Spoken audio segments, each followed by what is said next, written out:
Kulesikhathi ngifuna ukukhuluma ngokuncoba nasimakaze.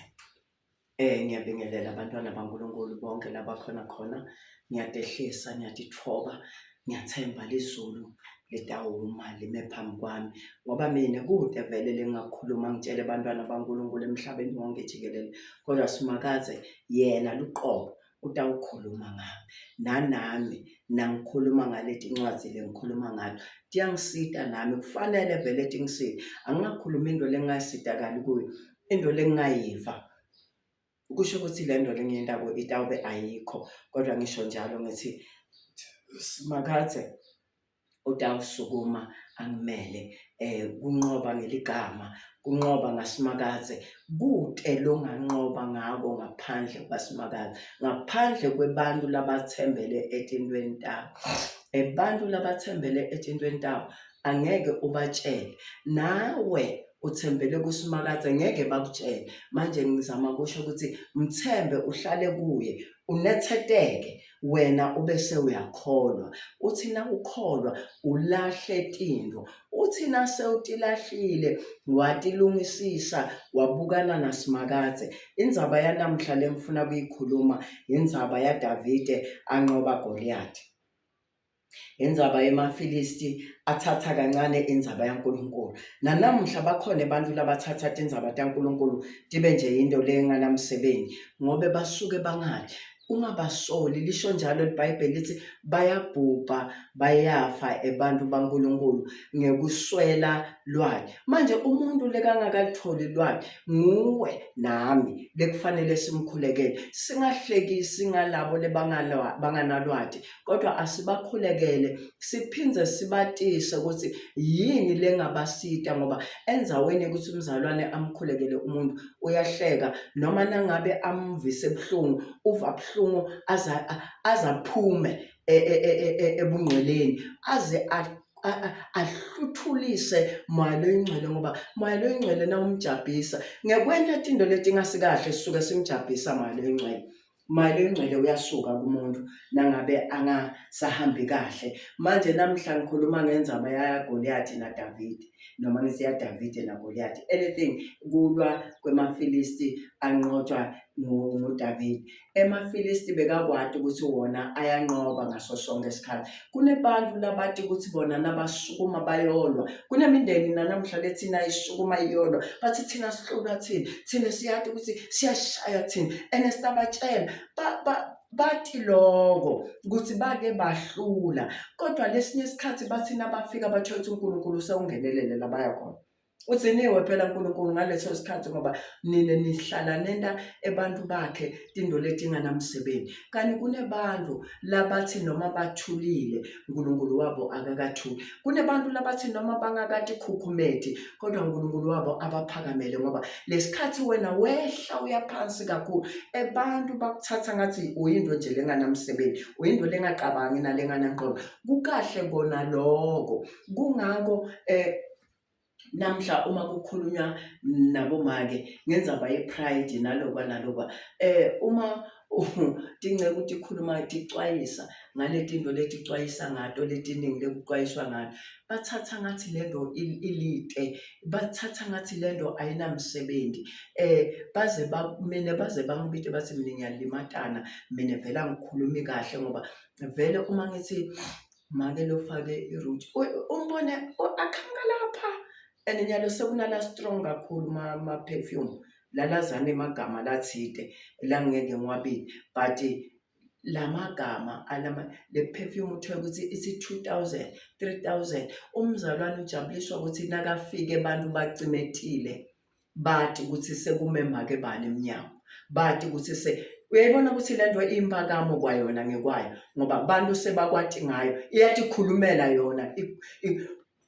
Uthulile wena wafika wema, yona iyakhuluma, abantu bathi bacimetile bayathandaza ulethi, mara bakwati ukuthi kume make ezibani egedeni, kume sesibani emnyango, kume bhuti bani emnyango. Tinto leti sithi thina uNkulunkulu akatifuni, kodwa vele ngeke abantu ubayekilise. Nasekufike ngesiyekele futhi nekhuluma ngato, nasesikhathi esifikile batawuvuma abantu baNkulunkulu, ngoba umuntu nakuyafika kushaye nakuye bese wenta njani, uyavuma. Ugcoka vele thina bomake asifuni ukucola. Futhi nje uma kungamemyetelwa nje ipresident imemetele nje ukuthi bomake abaphume nje bhushubhushu, singabona mhlolo, ngoba mina vele ngiyasaba, ngoba ngisho ukukhipha iduku phambi kwabantu abami ngiyakusaba, ngiyakuhlonipha kakhulu. Bangahamba bomake impela so, ngoba bayakufuna bomake kuhamba so bangakagqoki. Sathane uyitshalile lento leyo ukuthi kuhle akusibo labangagqoki, kodwa sitha sifike senda lento yabonakala ikahle, safika sabona lento sayenda lento yaba yinhle. Kufana nalokuthi umuntu agcina angasagcokanga athi bhale emtimba wonke nasetinyaweni, agcina agqoke libhruku lelincane kakhulu ngoba kufuna into letingekho. And uNkulunkulu akahlali lapho, and ngeke avuke ahlalile lapho uNkulunkulu. Namhla ngifuna kufunza ke ngendzaba ngifuna ukukhuluma ngemandla elizulu, khuluma ngemandla kaNkulunkulu ukuthi uma ngabe wena uma ungahlala kuNkulunkulu kude lekungakuncoba, umthembe kude lokungakuncoba, umbite ngato tonke tikhathi. Uyeva unendlebe uthi ngibiteni mina ngitaniva semhlabeni. Kunye lokwenda uNkulunkulu angasiva sono. Uma ngabe sono siqala phambili kuwe, wena uyasitheka, kubonakala sono phambi kwakho uNkulunkulu angakuboni. Uyabona inkaka ungayitshala la kunefenisi layasha khona, ifenisi isuke inhle ishayina, mara waze watshala inkaka ivala le fenisi, irankele ivale ifenisi ingabonakali, kubonakala yona. Nesono sinjalo, umzalwane uba covered, lizulu liyamfulathela umzalwane lonjalo.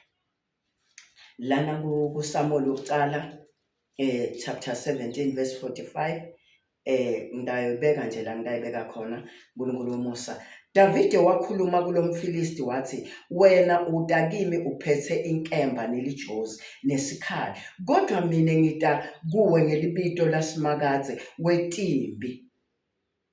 Wona lawo mabutho bewuwabita insayeya. Goliath uyatselela kakhulu, kodwa uta ngesibinzi David uthi wena utawuphethe tikhali nelijozi inkemba, ufuna kutolwa nami. Mina ngita kuwe ngoba lo Nkulunkulu lengimkhondako usikhali ngekwakhe, nangilibita leli gama lehlasela isikhali, kodwa longeke usibone wena. Uma uthi Davide uta wena uphethe tikhali nelijozi, usibita nensayeya, uyasizelela, kodwa uthi mina ngita kuwe ngelibito lasimakade, ngeligama, in the name of God, in the name of Jesus. Leli gama nawulibita waze walibita, kunetinto letintshintshako etintweni letisuka tingamanga kahle, ngoba uNkulunkulu usuke abese wenda njani, uyangenela. Verse 46 la uthi, lamuhla simakadze utawukunikela esandleni sami, ngitakushaya ngikubulale, ngikulahle phansi, ngihumbule inhloko yakho esidunjini sakho. Lamhla tidumbu temafilisti ngitatinika tinyoni telizulu kanye netilwane tesiganga, kuze umhlaba wonke wati ukuthi kukhona uNkulunkulu ka-Israyeli. Umniketa siciniseko sekuthi lokhu lengitakwenda kona kutawenda nebangani bakho bakwati ukuthi uNkulunkulu khona uyaphila, netihlobo takho tati, nesive sakini semafilisti sathi ukuthi uNkulunkulu wenda njani, ukhona uyaphila. Cela kuyifunza ngicedzise la. Nekuthi bonke labantu lababuthene lapha bathi ukuthi simakadze akasinzisi ngenkemba nangesikhali, ngobe impi ngiyasimakadze, nguye lotaninikela nonke etandleni tethu. Kwathi lo mfilisti asasonzela kutawugadla kuDavide, Davide washeshe wagijima waqonza emgceni wempi aqonze kulo mfilisti. Davide wafaka sandla esikhwameni sakhe, wakhipha litshe, wadubulela, washaya lo mfilisti etulu ebundini. Lelitshe langena ebundini laGoliathi, lafahlata lukhakhayi, walahleka phansi emhlabathini ngebuso. Davide akakasebenzisi into letiningi, uthi lembi ayisiyo yami, emandla lakakhona kusimakadze utawehlisela kimi namhla nqobe wena Goliathi. umshaya ngesidubulelo ushaya ngelitshe ebundi. Umuntu nakashaya la kufanele awe ngasemuva, kodwa for that respect kuthi Goliath wena sento lesihle sekuthi mabamshaya la emavi akhe ukuthi Davide uyindlela enganamsebenzi, utabuye uphethe induku ngathi utatukwenja. Emagama aGoliath aguquka abalite, ushaywa ebundi, ufahlaka likhakhayi, uwela phansi ngebuso. That means he bows kuthi uNkulunkulu mkhulu, angakakhishwa nenhloko, uwela phansi, uwa ngebuso. Lokho ukuthi nawe lesimo losisabako bita uNkulunkulu akusukumele, lesimo leusibona ngathi ngeke sidlule, bita uNkulunkulu asishaye, ngoba wena uphethe litshe, utasishaya ngemandla lavela kuNkulunkulu. Ungawasebenzisi akho emandla. Namhla ngithi mina lesakho simo uNkulunkulu utasifahlata, lesakho simo uNkulunkulu utasidlulisa, lesakho ungatilweli.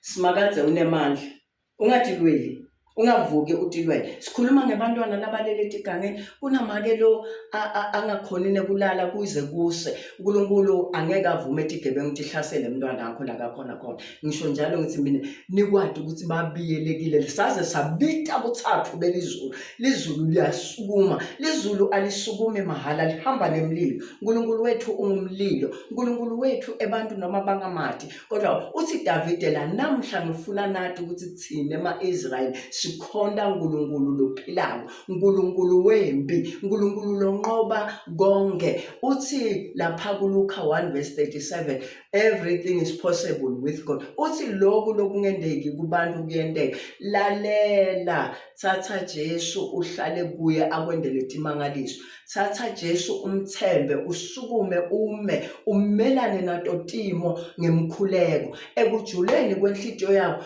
kube naloko ukuthi wena uyamthemba Simakadze, kube naloko ukuthi wena wendani uyamthemba, mthembe aze afike ekugcineni akwendele imangaliso nebantu bonke babone. Ngiyabonga kakhulu.